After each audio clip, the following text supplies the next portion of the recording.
Bonjour et bienvenue à vous dans Course et Régate en direct depuis le ponton des classes 40 sur le village de la Transat Jacques Vabre 2023.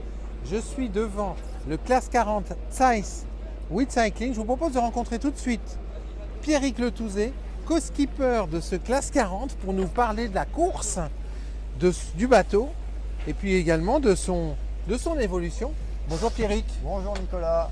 Alors Pierrick, demain départ de la course. C'est ça, donc départ demain, un départ qui va être venté et bien humide selon les fichiers météo. Ouais. Et on nous a annoncé au briefing skipper ce matin qu'il y aura une petite particularité car ça va être une course à deux étapes. Deux étapes avec Lorient en fait. Exactement, on va s'arrêter à Lorient étant donné les conditions de mer et de vent qui sont attendues au niveau du Cap Finistère. Il y a environ 10 mètres de mer et des vents à plus de 50 nœuds, donc vraiment pour nos bateaux c'est vraiment pas raisonnable d'y aller en tout cas, et donc le comité de course a vraiment pris la bonne décision à mon sens. Donc voilà, et donc on repartirait vers la deuxième étape. Depuis Lorient. Voilà, exactement. Et en fait, depuis à peu près 2h30, les bateaux s'allègent en eau et en avitaillement parce que ça, pour aller jusqu'à Lorient, il ne faut pas avoir tout ce qu'il y avait en fait. C'est ça. Donc forcément, ça bosse, hein. On avait fait un avitaillement de base pour entre 17 et 20 jours. Ouais. Donc forcément, là, pour aller à Lorient, on va prendre à peu près 35 heures. Donc c'est sûr qu'il faut vider pas mal de choses pour être plus léger, donc plus rapide aussi.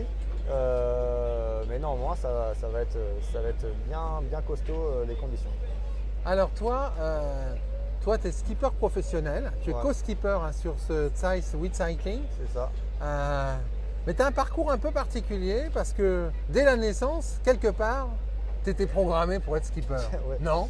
Entre guillemets, quelque part. Entre guillemets. J'exagère à peine. En fait, mon papa était skipper, lui, pas du tout dans la course, mais il emmenait par exemple des personnes dans les îles ou faisait des convoyages. Donc c'est vrai que j'ai été très jeune sur des gros bateaux de large. J'ai vite fait du large aussi en course. J'ai commencé l'IRC à 15 ans. Et maintenant, ça fait 5 années que je suis sur le circuit classe 40. Donc j'ai un parcours peut-être un peu atypique. Je ne suis pas passé non plus par la filière dériveur. Ouais, t'es pas passé par la voile légère, toi, directement? Non, un peu de Jam 24 quand même, mais tout ce qui est optimiste laser, non. Non.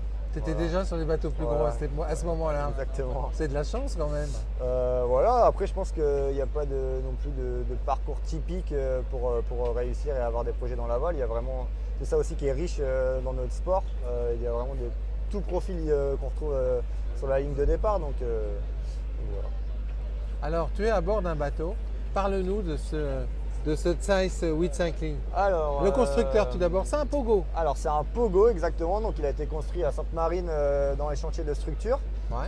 Il est sorti en 2021. C'est un bateau de dernière génération. Exactement. Quel numéro dans la classe? Le 172. 172. Voilà. C'est un SCO. C'est un SCO, donc les bateaux SCO, ce qu'on appelle les bateaux avec beaucoup de volume de vent. Avant, la philosophie des anciens bateaux, c'était plutôt traverser la mer avec des étraves fines. Maintenant, c'est plutôt rebondir ou en tout cas passer au-dessus. Ça nous fait des bateaux avec des carènes très puissantes qui vont très vite. Mais qui, à contrario, tapent. Hein. Ils sont un peu brutaux. Hein. Exactement. Faut bien le revers de la médaille, c'est que forcément, avec beaucoup de volume de vent, dès qu'on va taper sur une vague, ça peut faire aussi beaucoup de casse. C'est des bateaux où on navigue très gité pour justement taper les bouchins en premier et pas taper à plat sur les vagues. Oui, parce que le bouchin, lui, c'est une résistance. Voilà, exactement, avec cet angle-là et pas décoller les structures. C'est des bateaux vraiment avec les fonds de coque qui a des efforts très importants. Ouais. Alors comment tu l'envisages cette course depuis ce matin, le briefing? Du coup, c'est sûr que mentalement, c'est pas la même chose. On se dit, on va s'arrêter à Lorient. De toute façon, c'est la même chose pour tout le monde. Ouais. Comme je disais, la première étape, il y a quand même beaucoup de vent et beaucoup de mer. Donc, il faut rien casser. Surtout que les choix de voile sont arrêtés aussi pour la deuxième étape. C'est-à-dire qu'on donne un choix de voile.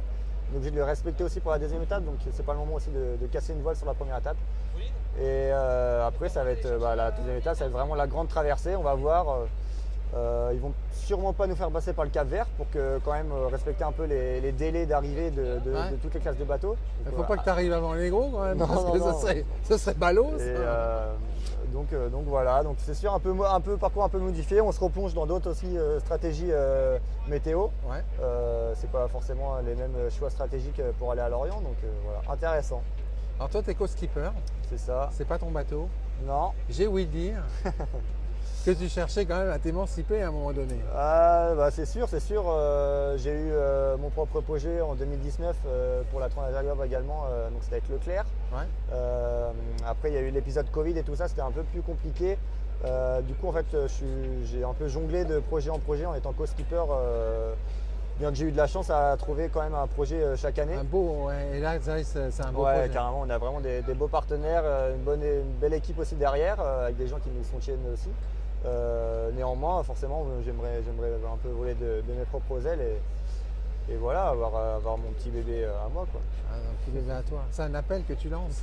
Appel au. Après, tout d'abord, on va se concentrer sur la Jacques Vabre et travailler cet Faire une hiver belle pour, course. voilà, exactement. Donc cet hiver sera un hiver studieux. Ouais, exactement. Recherche de sponsors. Voilà, c'est ça.